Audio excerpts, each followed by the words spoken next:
이번 민주당이 한덕수 대통령 권한대행에 대한 탄핵 절차를 밟겠다는 입장입니다. 국민의힘에서는 협박이라며 즉각 반발하고 있습니다. 한덕수 총리는 오늘 국무회의에서 특검법을 공포하지 않겠다는 뜻을 분명히 했습니다. 민주당은 내란 대행 한덕수 총리에 대한 탄핵 절차를 바로 개시하겠습니다. 국무총리에 대한 탄핵은 일반 의결 정족수, 즉 재적의원 과반수 찬성으로 가능하다는 점을 다시 한번 분명히 해둡니다. 자기들의 요구를 들어주지 않으면 탄핵을 하겠다는 협박입니다. 조폭과 다름없는 행태입니다. 민주당이 권한대행을 이토록 압박하는 이유는 이재명 대표의 사법 리스크가 더 커지기 전에, 본격화되기 이전에 조기 대선을 실시하겠다는 목적입니다. 자, 한덕수 권한대행이 이른바 쌍특검법이라고 불리는 법안을 국무회의에 상정하지 않았다. 지금 이렇게 알려지고 있어요. 예, 그렇습니다. 한덕수 권한대행은 특검법 처리나 헌법재판관 임명처럼 이 법리 해석과 정치적 견해가 충돌하는 현안을 현명하게 처리하기 위해서는 무엇보다 여야가 머리를 맞대야 한다라고 밝혔습니다.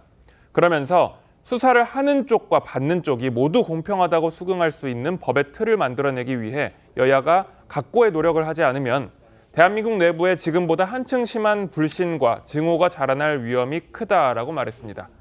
이대로라면 이달 31일로 예정된 국무회의에서 쌍특검법은 공포되지 않을 전망입니다. 자, 그런데 한덕수 권한대행까지 탄핵을 하려면 의결 정족수는 어떤 기준이 적용돼야 할까요? 이를 두고 의견이 맞서고 있다고요? 그렇습니다. 지금 우리 법에 권한대행의 탄핵 절차에 대한 의결 정족수에 대한 명시적인 규정이 없기 때문에 이 해석상의 어떤 논란이 벌어지고 있는 건데요. 일단 만약에 한덕수 권한대행을 대통령 기준으로 탄핵을 하려면 200명 이상의 찬성이 필요한 것이고 국무총리 기준으로 탄핵을 하려면 151명 이상의 찬성이 필요한 상황입니다.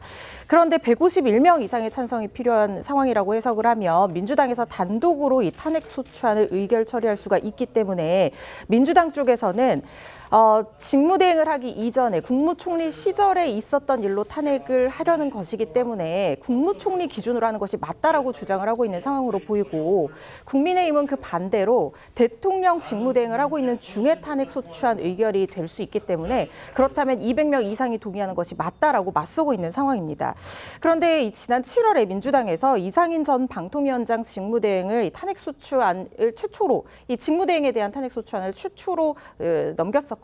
그때 당시에 만약에 이 부위원장 신분으로 국무총리에 대응하는 부위원장 신분으로 탄핵을 한다고 하면 탄핵 사유 자체가 성립을 할 수가 없는 상황이었거든요. 예. 그렇기 때문에 국민의힘 쪽에서는 민주당의 논리가 지금과 그때와 다르니까 모순이 되는 것이 아니냐 이렇게 지적을 하고 있고, 입법조사처의 해석도 갈리고 있는 것이, 입법조사처가 지금 이번에는 국무총리 직무 수행 중에 탄핵 사유가 발생한 것이기 때문에 151석 이상으로 해석하는 것이 맞다는 유권 해석을 내놨지만 2016년 박근혜 전 대통령 당시의 권한대행을 만약에 탄핵하려고 하면 어떻게 해야 되냐라고 했을 때는 대통령 기준으로 하는 것이 맞다라는 또 해석을 내놨었거든요. 예. 그렇기 때문에 만약에 이 부분은 탄핵 소추안이 의결이 된다고 하면 헌재에서 최종적으로 적법 절차였는지를 판단하는 그런 순으로 논란이 정리가 될 것이라는 생각이 듭니다.